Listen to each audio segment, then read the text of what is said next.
Episode number 54. Welcome back to Coffee with Doc. I got a good friend of mine that, Ron and I used to train years ago together. He put together one of my first diets for me. Got the leanest I ever did. I never competed. When he did my diet, I did one competition in bodybuilding when I was 19 in the military. So I was going off of what I thought I knew with just eating canned tuna and rice and hard-boiled eggs. But I got pretty lean for that too. But I want to welcome Ron Stevens. So I put a little intro together, so I'm going to read that. But, so Ron's had a relentless commitment to excellence. He's a professional bodybuilder from, he's been here in Las Vegas for a long time, but originally from California, right? San Diego. Yeah. Right? And that's where you played collegiate football too, right? I ran track. I played football all the way through, and then I tried out for football and ran track in college. Okay. We'll talk about that, right? Yeah. But Ron has spent years dedicated to the sport of bodybuilding, continually challenging himself while inspiring others through his work ethic, preservation, and passion for fitness. Most recently, he stepped on stage at the prestigious 2026 IFBB Tampa Pro, as one of the premier competitions in professional bodybuilding. In our conversation today, we'll talk about what it takes to compete at the highest level of the sport, especially given our advanced age, but not too advanced. And how Ron approaches training, nutrition, recovery, and mindset, and what lessons from bodybuilding can apply to anyone striving for success, whether in business, health, or everyday life. So grab your favorite cup of coffee, sit back, relax, and we'll just get started. So Ron, welcome. Thank you. So Good to be here. yeah, happy to have you. All right. San Diego, born and raised. Mm-hmm. Then you went right there to college. I went to San Diego State. San Diego State? Yeah. And you ran track. Yeah. I don't see you as a track star. And it's funny I didn't know that after all these years. Yeah, I played football in high school, and then I ran track, and then I decided to pursue that and keep going. So I did run track in college. I ran the 100 meters, 200 meters, long jump, and all the relays. Wow. So I was very fast in high school, and then took that even further. Yeah.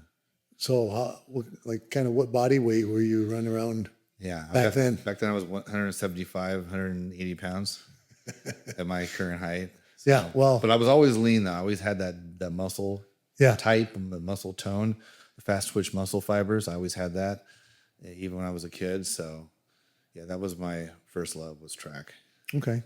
And you graduated from college, mm-hmm. and you moved out here shortly after that? I moved out here shortly after that and got certified as a trainer, personal trainer, and then I was one of the first real trainers out here. Yeah. Yeah. And you've been at it. Well, when did you come out here? 92. 92. So a couple of years after I moved out here. So yeah, been out here for some time. Yeah. And I know you were doing the circuit within the clubs, like the Golds, and training people there. Mm-hmm. And then you started training some executives, mm-hmm. and now, kind of, so. I moved up. Yeah. I originally started personal training. I don't know if you remember, but it was a place called the Sporting House. Yeah. Well, now it's called Sapphire. Now it's called Sapphire.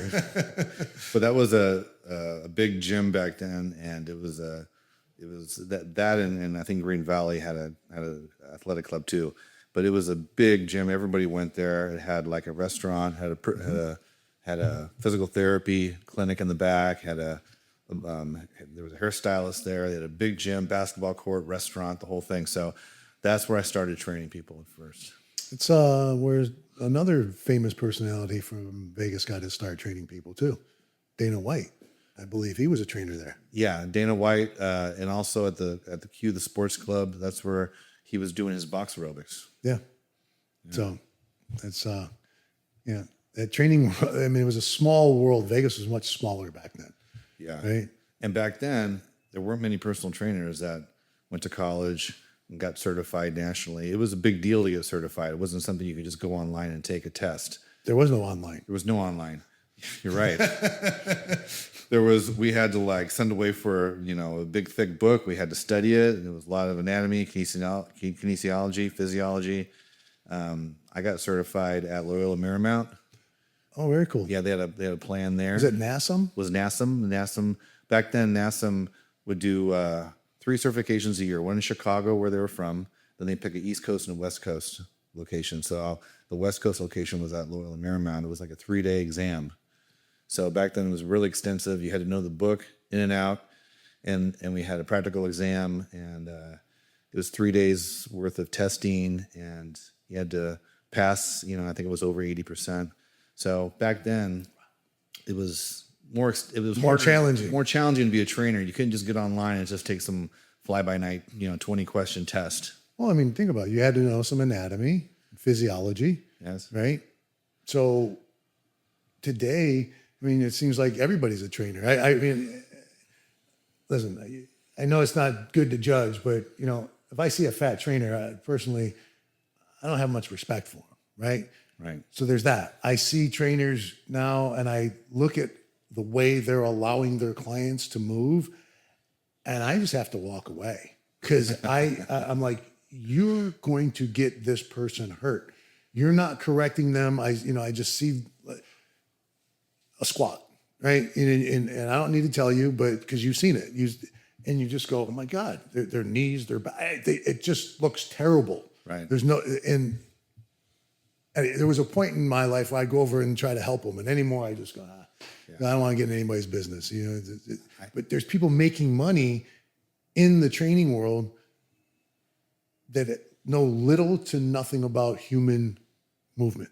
Right. Is that fair? That's fair. Right. Yeah. And these people investing in them and wondering why they're not getting results, and they're going, I'm putting forth the money. I'm doing. Okay, just because you spent the money doesn't mean you're going to get the results. No. Especially if the person that you're paying has no clue. Right. Zero. Right. Right. And this is all ages, but it really gets me when I see people 40, 50 and above being trained by somebody with little to no understanding of anatomy, physiology, those types of things. Sure. Right. Yeah. So, you and I trained years ago, and I didn't even know that you had those credentials, but we were just training, right? Just having fun, training and getting it done. Yeah.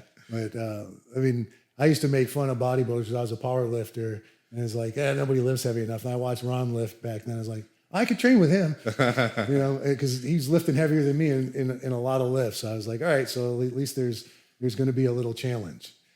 We had fun. Yeah. So now that we're past our mid 50s, is that fair? Right? Yes. How's your training evolved from like when we were just kind of picking everything up that we could and trying to make sure our form was good? We weren't trying to get hurt. Yeah. But it's had to evolve. Yeah. Right? It's evolved greatly for me because I had to leave the ego out the door. I just had to. I kept getting injured. I was fine until I hit 40, and when I hit 40, all of a sudden it's like injury. Even though I was doing things correctly, proper form, proper technique, never got hurt. I think it was just a combination of just my age and just the wear and tear of the ligaments and tendons, not being able to hold on. Even though my muscles were still strong, the tendons were weaker. And I think that was, so then I started getting injuries. Yeah. I remember wasn't your quad one of the first? Yeah. I tore my quad. I've tore both my pecs. I tore my bicep. And they were all in the gym. And then I recently tore my distal tendon in my quad off the bone. This was 2023. The patellar tibial aspect of it? Yeah, the front. Oh, wow. The front, right off the bone, it just ruptured right up. Because I was trying to lift heavier than I probably should have.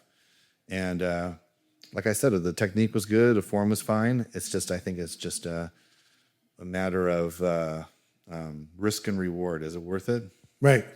That's what I've had to come to terms with and grips with. And it's been hard because for so long, the mentality was push. You're feeling good, push. You're feeling good today, push. Now, on days I feel good, I have to say, hold on. You got to pull back the reins. I got to pull back and say, that's good enough. Okay. And it never was that. My mentality was never that's good enough. My Never good mentality enough. was let's keep going. Yeah. Oh, I remember. Yeah. Yeah, and I always succeeded at that. Yeah, because I remember, we trained legs. I thought we were done. You're like, no, we got to go out, open the back door, and we're going to do lunges. And I don't even know how far they were, but they were a long ways. Right? It was almost 100 yards, I think. And then we turn around and go back. Yeah. Yeah. And I was like, you suck. Yeah, those were, I remember those lunges in the back there. That was in Gold's gym. Yeah. Yeah. Yeah. And so that's where my training has evolved. I train not as intense. I train intensely. I don't train with the heavy loads. I get satisfied with what I do and not have to push it. Mm-hmm. I have more recovery, especially on big body part days. I take more time, and that's the difference, really. So is it more time under tension now? Is it tempo? Mm-hmm. I mean, exactly. That's what it is. It's time under tension, tempo, maybe, 1 second up, 2 seconds, 3 seconds down, 1 second up, that type of tempo. More time under tension with like leg presses, not trying to throw on all these plates like I did and try to bang them out. I lower the weight significantly and do them slower and more controlled. Anything leg wise now, that's my go-to. Just time under tension, slower, more controlled, not trying to power the weight up, not trying to break records in the gym, and especially with legs and some of the injuries I've had. Same thing with chest. Chest, I don't try to load up weights. I don't do free weights anymore. I just do, there's so many good machines now with chest and back that you don't have to, go into a bar and see what you can handle. Yeah, I haven't really bench pressed in I don't know how long. That was my forte. I know. I remember. I played around with it. I put 2 1/4 on in it was a couple months ago, and just to see how many reps I could do. I thought I was going to get 30. I got 25. I was like, well, it's not bad. Yeah. But I haven't bench pressed in I don't know how long. Yeah. So, and for the same reason, I was warming up when I got, to a certain weight, and I was coming down. I was supposed to do like 6 or 8 reps. On the second rep, I felt my pec. I was like, man. And I just held it in that spot. And I just told the person, like, take the weight. And they're like, push. I'm like, no, just take it. If I push, this is going. Yeah. I mean, I already knew what was kind of happening. And, they were like, I can't pick it up. I'm like, well, just start stripping it. Yeah. And got out of it. And that was the last time that I had put 400 pounds on a bar, and that was a few years ago. It seems like only 2 years ago. I know it was a lot longer than that. I was just like, I'm done. Are you familiar with John Meadows? He died a few years ago. He was a bodybuilder. He was a smart guy, and he talked about his training, how it evolved. And he said that 3 of the lifts that he loved the most: incline presses, deadlifts, and squats. Those were like his bread and butter. Those are the 3 exercises he wouldn't do anymore because the risk reward. Yeah. And so that's how I feel. Yeah. I feel it's not worth it. It's not worth blowing your leg out and being out for 2 years. I can't, I'm not 25 anymore, No, even with some of the recovery tools we have, peptides, all of that stuff, it sets you back. Yeah. Right. And it's hard. It's harder now, would you agree, to maintain the muscle mass that you have than it was 10 years ago? Yes and no. I think now, because I've built up such a great base, I don't have to do a lot to maintain it as long as my nutrition's on point. And that I'm taking the right amount of supplements and, all that stuff. I think I have a better grasp of it now. But there's going to come a point where it's going to start sliding. Yeah. That's just inevitable, right? With age. Yeah, but you're still maintaining it excellently, right? So, what does your diet look like now? You really focused on your protein, obviously. How many grams of protein are you looking to get a day? 270 to 300. That's a lot of freaking protein. Yeah. I take mostly food based. Mostly food. I like fish. That's the worst one. As far as grams of protein, because you only get 5 grams per ounce. Yeah. Right, where you get 7 grams for Yeah. chicken and turkey. I was sponsored by a meal prep company, so they were taking care of me. And so a few years back with my coach, we found out that cod really worked well for me. Okay. And so I was able to, it's easily digestible, it's a great source of protein, low in fat. And so I got accustomed to eating a lot of cod. So I probably eat cod 3 times a day. Okay. I mean, if I was just doing the math in my head, if all you ate was cod to get 300 grams of protein, it's 60 ounces, 5 pounds of cod. Well, I do eat a lot of cod. I was eating at one point. I was eating it 4 and 5 times a day during some diets. So it's like primarily egg whites, and then I'll have a steak every once in a while, some beef, some salmon, chicken once in a while. But I'd say my main source is from cod. Really? Yeah. So you just found it easily digestible, easy on your system. Yeah. When the good part about getting older is you find what works for you, and whatever works for you, you double down on, you stick to it. I don't need to try all these different things. I know that sweet potatoes don't work for me, so I don't eat sweet potatoes. Okay. I could eat rice, so I concentrate on eating rice or cream of rice or vegetables, and I stick with what works for me. So about how many calories do you consume on a daily basis? Well, when I was dieting for the show, it was anywhere from 1,500 to 3,000, depending if it was a high day, medium, or a low day. I remember your diet. You're still doing a 200 drop every day for. Well, it depends. Kind of that rotation. Sometimes I'll do like a high. Well, I have a new coach that I'm working with now, so even though I have an extensive background, I told him, hey, I'm going to let you take charge and let you do this, and that way I don't have any emotions involved, right? And I don't overthink things, and I let him do it. And so that's what he created for me, and I used his approach, and it worked really well. A lot of low days, just to get the fat off, but medium days, so anywhere from 3,000 calories would be the highest to like 1,500-1,600 would be the lowest. But I've tried every diet. I've done every diet possible. Yeah. Everything you could do, I've done. Yeah. Well, like I said, it's the one diet you gave me. Yeah. It worked well for me. The problem was I was doing my emergency medicine residency, and on the low days, my brain wasn't thinking. And then I started making mistakes, and I had people pull me aside, go, okay, you're much better than what we're seeing here. This is that lack of food. Please stop. Like this is your career. And I was like, yeah, okay. Yeah, those low days are very, very, especially tough. If there's a few of them in a row. Yeah. You really start, mentally start fading, can't think straight, brain fog. Yeah. And then when you're, for me, I was training in emergency medicine. I need to be a little bit more on my game back then. But I did get pretty freaking lean. I do have some pictures from back then, but that's been a few years. Yeah. It's a good feeling that when you get that lean, no matter how hard it is and how long it takes, it's a great feeling when you're able to achieve that kind of level of. Yeah, I was in single digits for sure. Yes.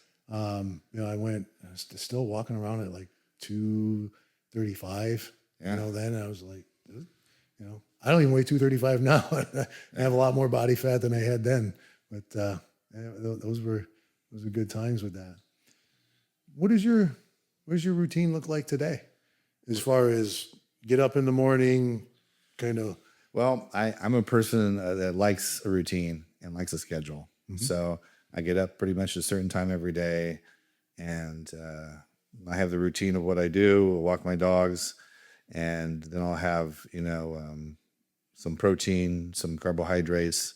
A lot of times I'll drink a green drink in the morning. So I have like my greens with my lemon juice and my glutamine and my apple cider vinegar. Okay. So I was doing that for a while, taking some vitamins. And so I had my first meal usually around 6:30, right around that range. Mm-hmm. And then spaced out every 2 or 3 hours like I always do, 5-6 meals a day. Wow. Then where's your training in there? My training, lately I've had a break. Usually it's after meal 2, so it's around 10, 11 o'clock. Okay. Until about noon. So that's the time that I've trained all different times for a while there. I was always in the afternoons after I've had 3 or 4 meals, which I prefer better because I feel like I have more energy and look better. Okay. But it just so happened that after meal 2, which was 10 or 11 o'clock, is when I was able to get it in lately. And then just training once a day, or doing cardio later. I try to do cardio right afterwards. I either do it on an empty stomach early in the morning, but most of the time I do it right after training. Okay. And I was doing 1 session a day. I have done 2 sessions a day for years, getting ready for shows. But I think now that if I stay leaner in the off season, I only have to do 1 session. So then you're generally training for an hour to 2 hours. That's your resistance training and your cardio. Yes. That I'm throwing in there. Yeah. So you're trying to maximize the time. Yeah. So I feel like I'm like this way anyways. When I'm in the gym, I don't really talk to people. I like to get everything done. I like to maximize my time. I don't want to be there for 3 hours and talking to people and 10 minutes between sets. So I like to have a time limit. Yeah. Well, it's because you're a bodybuilder, not a power lifter, right? Yeah. Powerlifting. I don't have to wait 5 minutes between sets. Yeah. So I try to get things done. I'm kind of under the gun, so I have this much time to get everything done, and I'm going to get everything. I get everything done every time, but it's during this little slot. How's your focus on your sleep? My sleep is not good. Okay. I have sleep apnea. I got it checked in February, and I have a machine now, and I have to get a different attachment for my. To get a better seal? For my breathing. Yeah, better seal. The one I had before kept slipping, kept falling off. So my sleep is not good. I would say from 1 to 10, 10 being perfect, to 1 being, 4, 3 or 4. Okay. I mean, get that dialed in, that's going to make a world of difference for you. Yeah. I mean, there's nothing better than sleep as far as for recovery. I know. It's one of those. It's one of those things that I shouldn't say I put it off. I knew I had sleep apnea. I bought a machine. I went recently in February and got checked again. And he just basically said, "Yep, you do have it." Have you considered any appliances for your mouth to help make that machine? We talked about that. We talked about mouthpieces. We talked about something else that you use too. There's a mouthpiece and there's something else that pulls your jaw forward. There's a pillow that goes around your neck. And he said, no, he goes, yours is bad enough where you need the oxygen. Yeah, but I mean, because the mouthpiece can help with that mask to make it easier. Yeah, well, that's true. So it was something we could talk about. One of my guests and is a friend, and I don't know if Dr. Gil Suarez. Yeah. So Gil's who I went and saw. Okay, so then you should talk. I mean, because he's made my mouthpiece, and I don't have a machine, but he's used them. He also has used them for the machines to really help in that. Yeah. So for me, I have a soft cervical neck collar that I have to put on and I put my mouthpiece on. So if I start to fall asleep without it, my wife is like, she smacks me in the throat. Okay, I'll go put my my cervical collar on. Yeah, I understand the importance of it. It's just one of those things where, I have to do it. There's no other choice. Yeah. Yeah. So what other things are you doing for recovery besides poor sleep? Well, I have my scheduled days off that I keep, Thursdays and Sundays. And I like doing the sauna. Okay. I've done the cold plunge a little bit, but usually only on days off. I was doing it too often. I was doing it on training days, and that was cutting into my mTOR, So I quit doing that. And so I do that occasionally, a little bit of cold plunge. I should probably get more massages, more deep tissue stuff. I've done the red light sauna. I've done grounding boards. I've done all that. I utilize that over at Lorenzo's house. He has that at his house. Okay. So what is the grounding board? Or? He has a grounding board. He has a red light sauna. He's got a cold plunge. He's got a really good sauna. I like doing the sauna. I feel from everything I've read about it, how great it is for your cardiovascular. Doing the sauna for like 20 minutes. 3 to 5 days a week. So I was utilizing that too. You can refer back to the Coffee with Doc podcast on deliberate heat and cold exposure. And so I did a nice podcast on that. But yeah. So I have a sauna and I do mine after I train 4 days a week and sometimes a fifth day. 15 minutes as soon as I get done training. Yeah. Supposed to be better, even better after cardio to improve the benefits of the cardiovascular activity. Okay. The cold plunge, you nailed it. Like, don't do it on training days because it will inhibit your muscle growth. Yeah. You know, but on your recovery days, I do it after. So I actually have a little program that I do with the sauna. I do like 15-minute sauna, 2-3 minutes in the cold, back sauna, back cold, and you always end with the cold. Okay. You Yeah, I've never done that. I've never done the hot and cold exposure. I haven't, had the courage to do that. It's coming to that time. So I'm being frugal, and I haven't bought a cold plunge. I just use my pool. Yeah. But right now my pool's not cold enough. But I'll tell you, in December and January, it's cold enough. Yeah. So you just go in there and Scream. anymore. It's just it's just for me, it's more of a psychological thing. It's just get used to being uncomfortable in there. And it's a real good contrast. I keep my sauna right around 190. So you go from that right into that water. And if it's, 45 to 50 degrees, it's pretty freaking cold. That's cold. That's good. Yeah. So that, and what I do in there is I do box breathing. You're familiar with, Yeah. 4 seconds in, 4 seconds out. Yeah, I do a 5-second box. So it's 20 seconds of breath. And so I know 3 breaths is a minute, 9 breaths is 3 minutes, and I'm out. Okay. Right. But there's really good benefits for recovery, and it's really helped with my joints. Especially when you come out of there, I think maybe because you're so cold, nothing hurts. Yeah. And you feel like $1,000,000. Yeah. Especially first thing in the morning. Oh yeah. It's, I can't drink coffee and do that at the same time. It's just too much catecholamines in my system. Kind of. And I know the first few times I tried it, I think we had it at like 39, 42. Oh, that's crazy. I thought I was going to die. Yeah. It's like, you feel like you have to look at a stopwatch in front of you and like count every second. Yeah.